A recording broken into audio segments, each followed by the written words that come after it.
Hello दोस्तों, बिंग्स India की इस बेहतरीन प्लेटफॉर्म पर आप सभी का स्वागत है। आइए बात करते हैं बीएससी फर्स्ट सेमेस्टर की जूलॉजी के यूनिट सेकेंड के लेक्चर नंबर 3 के बारे में। इसके पहले लेक्चर में हमने बात किया था साइटोस्केलेटल एलिमेंट के बारे में, चाहे तुम्हारा माइटोकॉन्ड्रिया हो, माइक्रोट्यूब्यूल हो, इंटरमीडिएट फिलामेंट हो या फिर माइक्रोफिलामेंट हो, इन सब के बारे में हमने विस्तार पूर्वक वर्णन किया था।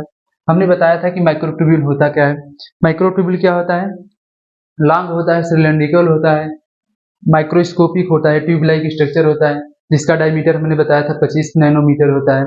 फिर उसमें हमने बताया था कि ये ट्यूबुलिन प्रोटीन से मिलकर बना होता है। ट्यूबुलिन प्रोटीन के दो सब यूनिट होते हैं, अल्फा सब यूनिट, बीटा सब यूनिट होता है।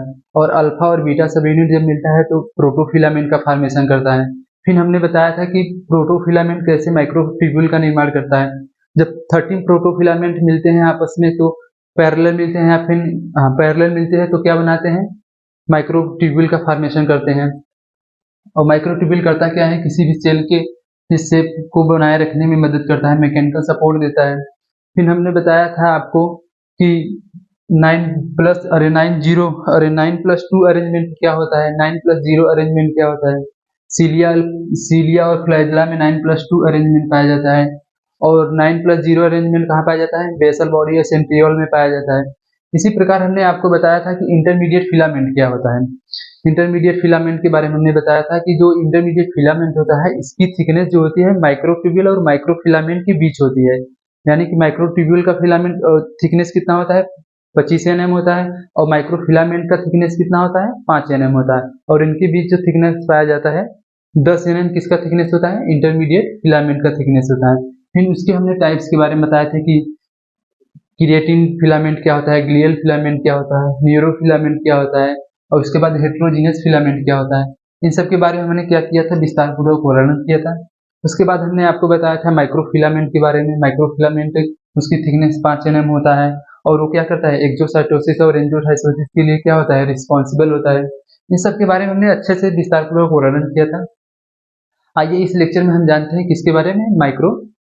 माइटोकॉन्ड्रिया के बारे में जानते हैं।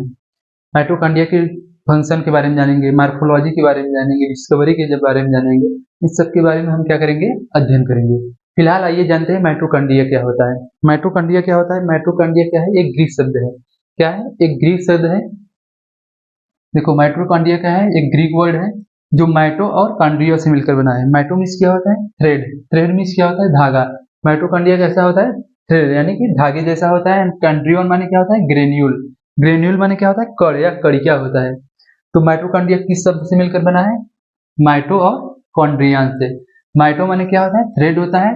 और कॉन्ड्रियन माने क्या होता है? ग्रेन्यूल होता है। थ्रेड मीन्स क्या होता है? आपका धागा होता है। और ग्रेन्यूल मीन्स क्या होता है? कण होता है। तो जो माइटोकॉन्ड्रिया होता है, mitochondria are semi autonomous organelles. अब सेमी ऑटोनॉमस ऑर्गेनेल्स क्या होता है, इसके बारे में ये जान लेते हैं कि सेमी ऑटोनॉमस ऑर्गेनेल्स क्या होता है। देखो, सेमी ऑटोनॉमस ऑर्गेनेल्स ऑर्गेनेल्स देखो, सेमी ऑटोनॉमस ऑर्गेनेल्स क्या होता है? जिनके पास अपना खुद का क्या होता है? डीएनए होता है। और क्या होते हैं? राइबोसोम होते हैं। जिनके पास अपना खुद का क्या होता है? डीएनए होता है प्लस राइबोसोम होता है, जो क्या करते हैं? स्वयं से क्या करते हैं? डीएनए का रेप्लिकेशन करते हैं। क्या करते हैं? डीएनए का रेप्लिकेशन करते हैं। और राइबोसोम से क्या करते हैं? प्रोटीन का फॉर्मेशन करते हैं। प्रोटीन का क्या करते हैं? फॉर्मेशन करते हैं। ऐसे ऑर्गेनेल्स को हम क्या बोलते हैं? सेमी ऑटोनॉमस ऑर्गेनेल्स बोलते हैं। ये प्रेजेंट कहाँ होता है? इन ऑल यूकैरियोटिक सेल में। इन ऑल यूकैरियोटिक सेल में क्या होता है? माइटोकॉन्ड्रिया तुम्हारा प्रेजेंट होता है। लेकिन मेच्योर आरबीसी ऑफ मैमल में क्या होता है? माइटोकॉन्ड्रिया नहीं पाया जाता है। And sieve tubes of the phloem, यानी कि पौधे के जो सीव ट्यूब्स होता है, फ्लोएम, जिसके थ्रू क्या करता है? खनिज या लवण पदार्थ क्या करते हैं? ऊपर जाते हैं। उनको हम क्या बोलते हैं? सीव ट्यूब्स बोलते हैं। क्या बोलते हैं? सीव ट्यूब्स बोलते हैं। क्या होता है? उनमें क्या पाया जाता है? माइटोकॉन्ड्रिया नहीं पाया जाता है। उसके बाद माइटोकॉन्ड्रिया को हम किस नाम से जानते हैं? This is the very famous name, power house of the cell. Mitochondria को हम क्या बोलते हैं? Power house of the cell बोलते हैं। क्योंकि ये क्या करता है, it release energy in the form of ATP for a cell. क्योंकि ये क्या करता है, एनर्जी का क्या करता है, फॉर्मेशन करता है, किसके रूप में, एटीपी के रूप में क्या करता है, एनर्जी का फॉर्मेशन करता है हमारे सेल के लिए। उसके बाद आइए हम जानते हैं थोड़ा सा, अच्छा हाँ, माइटोकॉन्ड्रिया के एक और नहीं बताया आपको कि माइटोकॉन्ड्रिया जो होता है ये क्या है, प्लूरल शब्द है। माइटोकॉन्ड्रिया क्या है, प्लूरल शब्द है। इसको सिंगुलर शब्द में आप क्या बोलते हैं, सिंगुलर शब्द में क्या बोलते हैं, माइटो, हाँ क्या बता रहे थे आप लोगों को कि जो माइटोकॉन्ड्रिया है क्या है, प्लूरल शब्द से मिलकर बना है, लेकिन इसको सिंगुलर में हम क्या बोलते हैं, सिंगुलर शब्द क्या होता है इसका, सिंगुलर वर्ड क्या होता है, माइटोकॉन्ड्रियन बोलते हैं इसको, क्या बोलते हैं, माइटोकॉन्ड्रियन, क्या बोलते हैं, माइटोकॉन्ड्रियन बोलते हैं। उसके बाद आइए हम जानते हैं डिस्कवरी के बारे में, किसका डिस्कवर किसने किया था, किस किस वैज्ञानिक ने अपना अपना क्या क्या योगदान दिया था, इसके बारे में हम जानते हैं। देखो माइटोकॉन्ड्रिया को सर्वप्रथम किसने देखा था, कोलिकर ने देखा था इन 1880 ईस्वी में। माइटोकॉन्ड्रिया को सर्वप्रथम किसने देखा था, कोलिकर ने 1880 ईस्वी में देखा था। उसके बाद लेकिन इसका क्रेडिट किसे जाता है, इसका क्रेडिट किसे जाता है, डब्ल्यू फ्लेमिंग और आर अल्टमान को इसका क्रेडिट जाता है खोजने का। क्योंकि जो डब्ल्यू फ्लेमिंग वैज्ञानिक थे उन्होंने बताया था कि जो माइटोकॉन्ड्रिया होता है तुम्हारा थ्रेड लाइक स्ट्रक्चर होता है, कैसा स्ट्रक्चर होता है, थ्रेड लाइक स्ट्रक्चर होता है, इन 1882 ईस्वी में। उसके बाद अल्टमान वैज्ञानिक ने बताया था कि जो इसका स्ट्रक्चर होता है ग्रेन्यूल टाइप का होता है, कैसा होता है, ग्रेन्यूल टाइप का होता है। इन 1890 ईस्वी में एक गेव नेम, उन्होंने नाम दिया था क्या, बायोप्लास्ट नाम दिया था, क्या नाम दिया था, बायोप्लास्ट। उसके बाद सी बेंडा वैज्ञानिक है, कौन वैज्ञानिक है, सी बेंडा, उन्होंने क्या टर्म दिया था, माइटोकॉन्ड्रिया। उन्होंने देखा कि ये दोनों जो वैज्ञानिक थे इन्होंने क्या बताया कि एक ने बताया थ्रेड लाइक स्ट्रक्चर होता है और एक ने बताया ग्रेन्यूल लाइक स्ट्रक्चर होता है। फिर सीबेंडा वैज्ञानिक ने इन दोनों को जोड़ दिया, इन दोनों को जोड़ने के बाद इनका क्या किया, ग्रीक वर्ड लिया, ग्रीक वर्ड में क्या लिया, नाम लिया। ग्रीक वर्ड में थ्रेड को क्या बोलते हैं, माइटोस बोलते हैं, और ग्रेन्यूल को क्या बोलते हैं, कॉन्ड्रिया बोलते हैं। इन दोनों को वर्ड को जोड़ दिया, इन दोनों के वर्ड को जोड़ने के बाद जो नाम बना उसको क्या टर्म दिया, माइटोकॉन्ड्रिया। माइटोकॉन्ड्रिया के बारे में इन्होंने बताया। उसके बाद फिर आए कौन से वैज्ञानिक आए, यह फेमस वैज्ञानिक आए इन 1904 ईस्वी में। 1904 ईस्वी में एक फेमस वैज्ञानिक ने क्या बताया कि जो माइटोकॉन्ड्रिया होता है वो प्लांट सेल में भी क्या पाया जाता है, प्लांट सेल में भी पाया जाता है। उन्होंने बताया कि जो प्लांट सेल होते हैं उनमें क्या होता है, माइटोकॉन्ड्रिया की उपस्थिति होती है। उसके बाद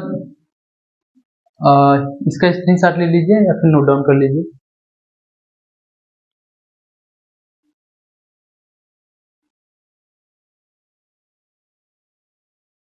अब आइए जानते हैं किसके बारे में, माइटोकॉन्ड्रिया के मार्फोलॉजी के बारे में जानते हैं कि माइटोकॉन्ड्रिया की मार्फोलॉजी होता क्या है। देखो in light microscope mitochondria appear rod से फिलामेंटस या फिर ग्रेन्युलर स्ट्रक्चर होता है। लाइट माइक्रोस्कोप में क्या होता है, देखो जब लाइट माइक्रोस्कोप में हम माइटोकॉन्ड्रिया को देखते हैं तो दिखाई नहीं देता है, लेकिन उसमें हम क्या करते हैं, स्टेनिंग करते हैं, क्या करते हैं, स्टेनिंग, यानी कि उसको क्या करते हैं, कलरफुल करके जब देखते हैं तो हमें कैसा दिखाई देता है, रॉड शेप दिखाई देता है, रॉड शेप फिलामेंटस या फिर ग्रेन्युलर स्ट्रक्चर ग्रेन्युलर स्ट्रक्चर की तरह दिखाई देता है। In majority of the cell mitochondria जो लेंथ होता है वो कितना होता है, 1 माइक्रोमीटर से लेकर 4.1 माइक्रोमीटर, कितना, 1 माइक्रोमीटर से लेकर 4.1 माइक्रोमीटर तक होता है। एंड इट्स डायमीटर कितना होता है, 0.2 से लेकर 1 माइक्रोमीटर तक होता है। देखो जैसे कोई माइटोकॉन्ड्रिया है आपका, ये कोई माइटोकॉन्ड्रिया है तो इसकी लेंथ कितना होता है, इसका लेंथ कितना होता है, 1 माइक्रोमीटर से लेकर 4.1 माइक्रोमीटर तक होता है। ये क्या हो गया, इसका लेंथ हो गया।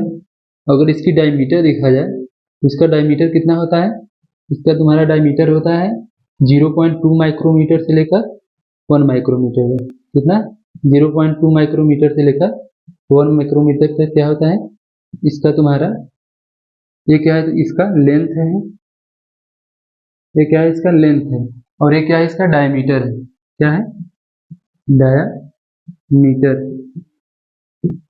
उसके बाद देखो द नंबर ऑफ माइटोकॉन्ड्रिया पर सेल वेरी, यानी कि जो माइटोकॉन्ड्रिया होता है वो अलग अलग सेल में अलग अलग होता है। वो कितना होता है, 50 से लेकर 5000 तक होता है और 50,000 तक भी हो सकता है इन सब प्रोटोजोआ। सब प्रोटोजोआ में क्या हो सकता है, 50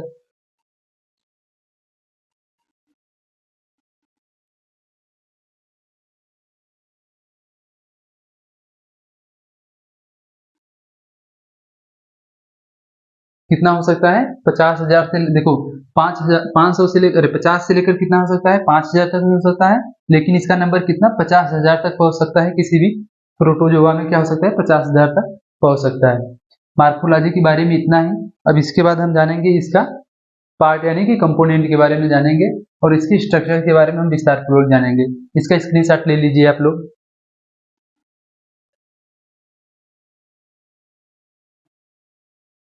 आइए अब जानते हैं पार्ट ऑफ कंपोनेंट के बारे में, मतलब पार्ट यानी कि इसके कौन कौन से पार्ट होते हैं, माइटोकॉन्ड्रिया के कौन कौन से पार्ट होते हैं उनके बारे में जानते हैं। देखो माइटोकॉन्ड्रिया जो होता है वो डबल मेम्ब्रेन का बना होता है।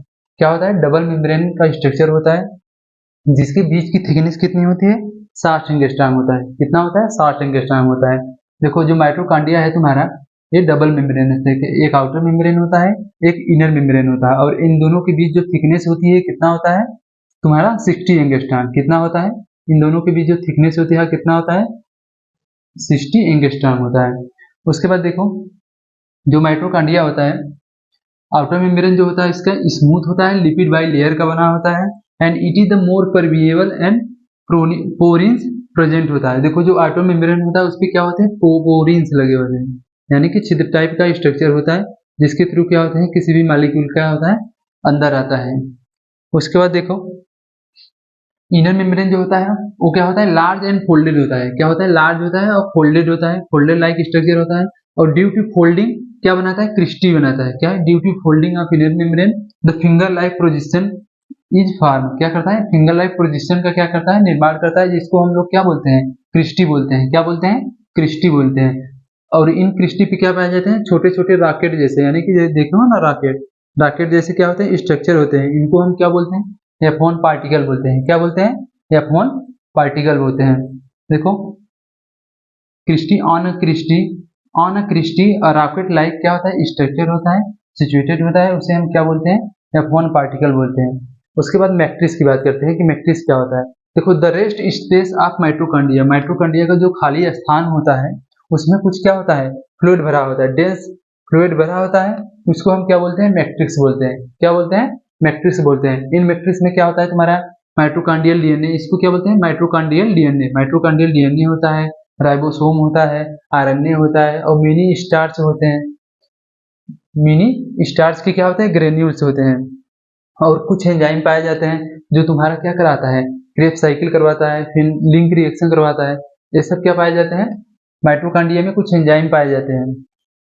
उसके बाद जो माइटोकॉन्ड्रिया तुम्हारा होता है किसका बना होता है, इसका स्क्रीनशॉट ले लो अच्छे से, या फिर इसको नोट डाउन कर लो।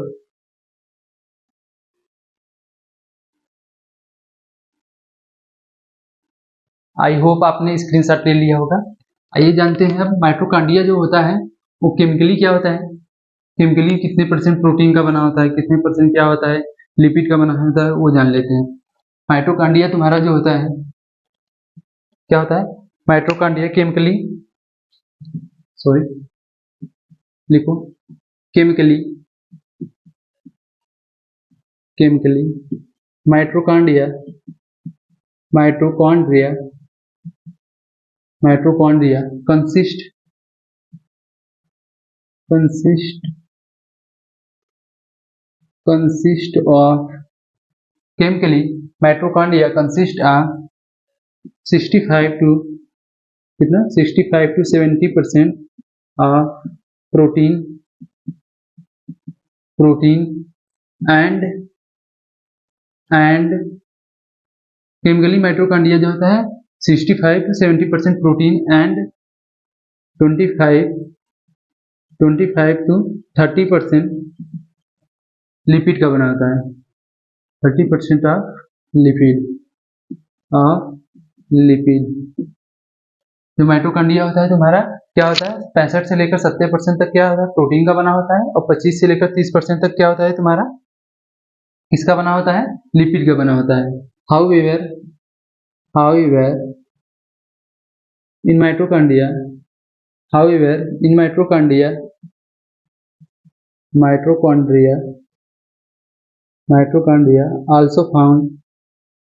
also found DNA, RNA, etc. In lipid, देखो ऐसे लिखो, लिपिड में क्या होता है, लिपिड में सबसे ज्यादा कौन सा लिपिड पाया जाता है, in lipid, in lipid, in lipid fast, देखो इन लिपिड माइटोकॉन्ड्रिया कितना कंसिस्ट, देखो in lipid of mitochondria, mitochondria, mitochondria consist of 95% phospholipid, इसका फास्फोलिपिड, 95% फास्फोलिपिड, 5% तुम्हारा cholesterol, cholesterol and 5% fatty acid, 5% तुम्हारा फैटी एसिड का बना होता है, एसिड का बना होता है। इसका स्क्रीनशॉट ले लीजिए या फिर इसको नोट डाउन कर लीजिए।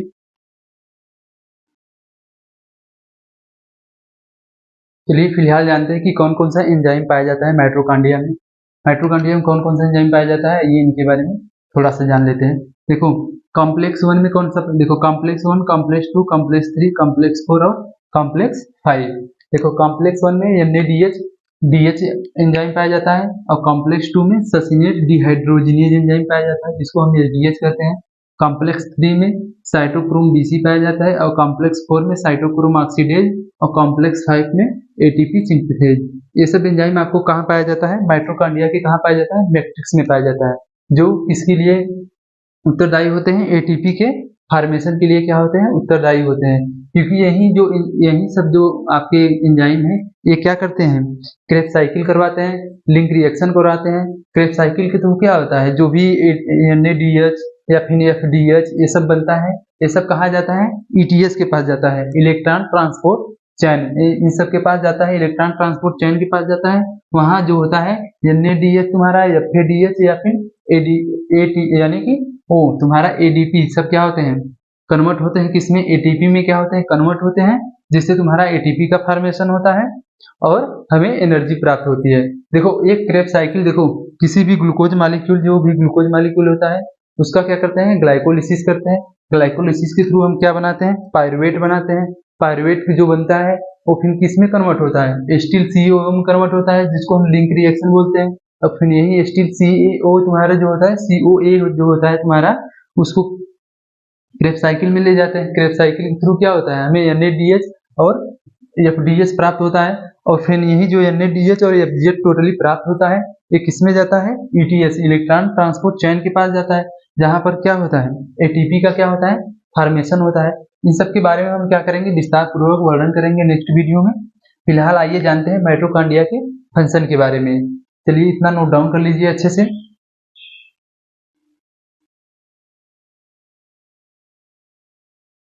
आइए जानते हैं माइटोकॉन्ड्रिया के फंक्शन के बारे में कि माइटोकॉन्ड्रिया का फंक्शन क्या होता है। देखो माइटोकॉन्ड्रिया का फंक्शन क्या होता है, ये क्या करता है, माइटोकॉन्ड्रिया हमारे रिस्पायरेशन में मदद करता है, रिस्पायरेशन में मदद करता है, जिसके थ्रू हम क्या करते हैं, एनर्जी का फॉर्मेशन करते हैं।